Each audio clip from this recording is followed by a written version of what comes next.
Cowboys are making a lot of little small moves. One big move, but a lot of little small moves. And I like it. Oh, Micah got y'all in y'all feelings.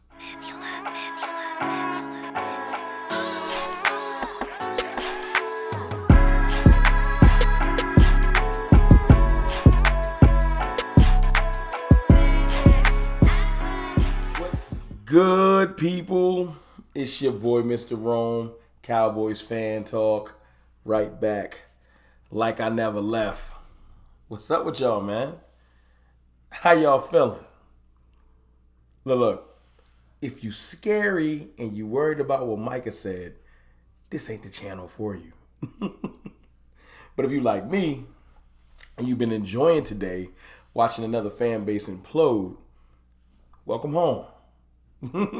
Welcome home, man. Hit that sub button if you like the content. I appreciate you. Today was funny, man, but we'll get to that. Let's talk about the little small nuanced moves that the Cowboys been making to improve this roster. Little small moves, nothing big, not chasing large. Well, there ain't really no large names out there to chase if you want to keep it funky. But I like that we lost some players to injury. Like I said, Jonathan Hankins got a pec strain.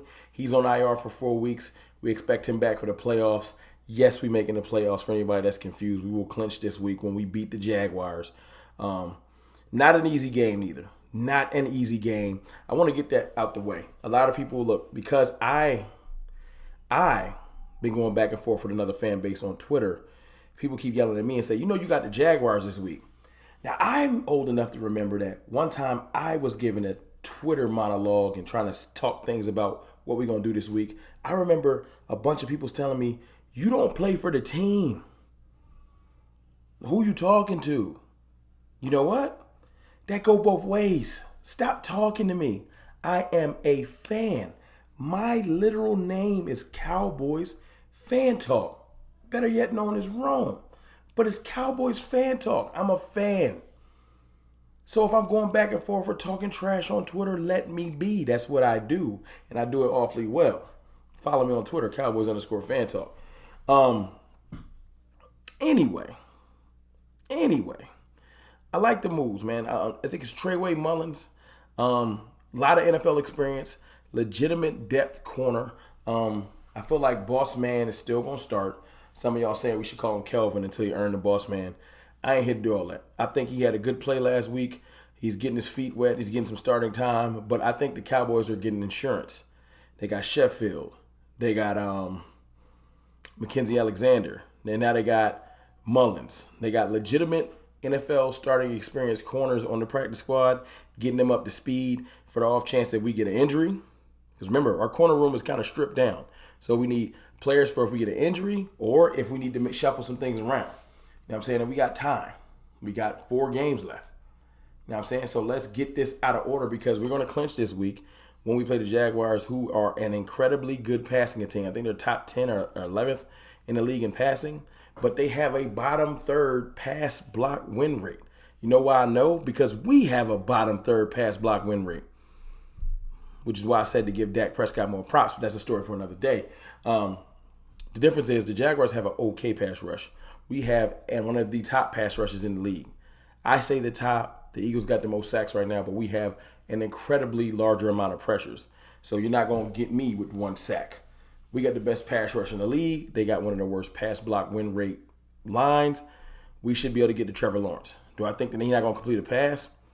Not necessarily. I think they'll get theirs a little bit. I think our pass rush plus our entire defense plus our actual offense will be able to get a lead. They'll start to throw. They'll start to press, and we'll win the game. At the end of the day, let's not trip. Jaguars statistically are a middle-of-the-pack team this year, and we are a top 10 offense and a top 1 to 2 defense. And you can say 1 to 2 to 3, whatever. Top 5 defense. We're just a better team. We got more talent. They're coming.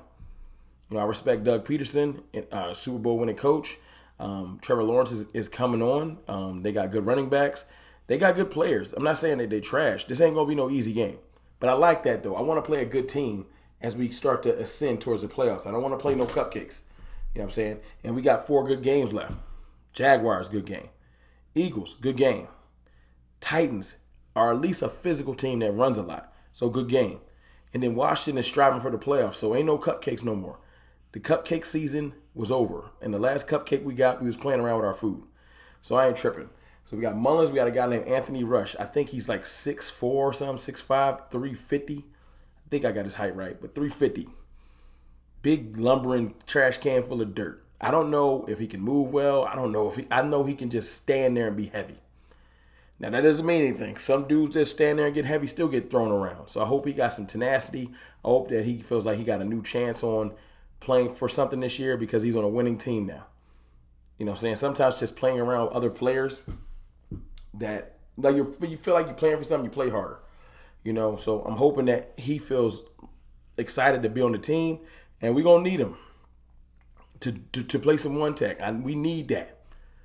Come in, do your 10 to 15 plays a game, play hard. That's all we need you for. We don't need you to come in and play 50, 60 snaps and get exhausted. Come in and play your 10 to 15, maybe 20 snaps a game, play physical and aggressive.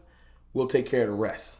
So we got Mullins, we got Rush, then we got T.Y. Hilton. We talked about that yesterday. And he just looked, when you see T.Y., he looks so excited to be a Cowboy. Like his interview today, he just cheesing. He talking about how he been putting in work at the start. Since he got signed, he's put in a couple 10-hour days. That's dope. I know it's like he only been there for 2 days. The fact is he know he got lost time. He said he told his kids, Daddy going to work. That means he locked in. You know what I'm saying? He know he only going to be here for 4 weeks, and then whatever we can do in the playoffs, he want to maximize. I like that. I hope that his grind, his drive is infectious. Pass it on to some other people that might not even see the urgency. He said he sees what the Cowboys been doing and he ready to put in work. That's all I need to hear. That's all I need to hear. You know what I'm saying? That's great for the team. The big move I was talking about, obviously, is Tyron Smith is playing this week. I don't need to say nothing else. Tyron Smith, man. Like I said, he's still a top 5 tackler in this league. You can't tell me otherwise. And when he balls up the first edge that rushes versus him and grabs him and just puts him on the ground gently like he usually do because he's just stronger, faster, more savvy, he's a complete veteran. He's still built like a house. He's in full shape. And all you can do is beg that he get hurt if you don't like him. That's all you can do. As an opposing player or a hater, you just want him to get hurt. I feel like his drive and his grind, I'm excited. You know, Tyron Smith for a full season might not, them days might be over, but we don't need him for a full season. We're talking about half a season. We're talking about 4 games now, right? And then 4 games in the playoffs. That's it. Can you do 8 games, Tyron? Let's see. Let's see. And I know you're going to say, did you just say y'all going to the? No. I said that's what we need him for. But we got to earn every one of them. We got to earn these last 4 victories. You feel me?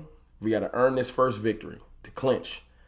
And then we got to play hard to just move up the ranks as far as we can, just in case something breaks wrong in the playoffs and we get a home game. You just never know.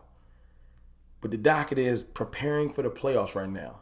The first thing you do in your preparation, chapter 3 in my 4-part series. We handled the first 2 chapters. Chapter 3 is Jaguars. This is the trap game.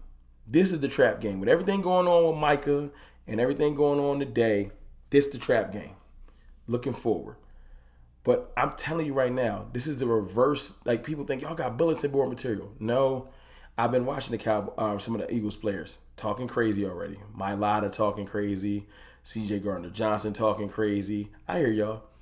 And my players hear y'all too. My players remember Nick Sirianni with the how about them Eagles. He remember.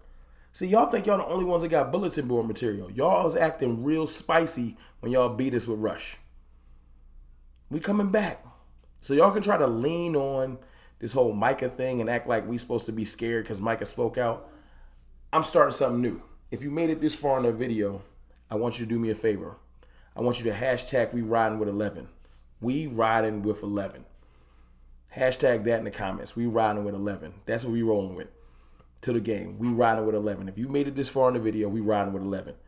I'm not trying to hear none of that. If you out and about with your peoples and something pop off, handle your business.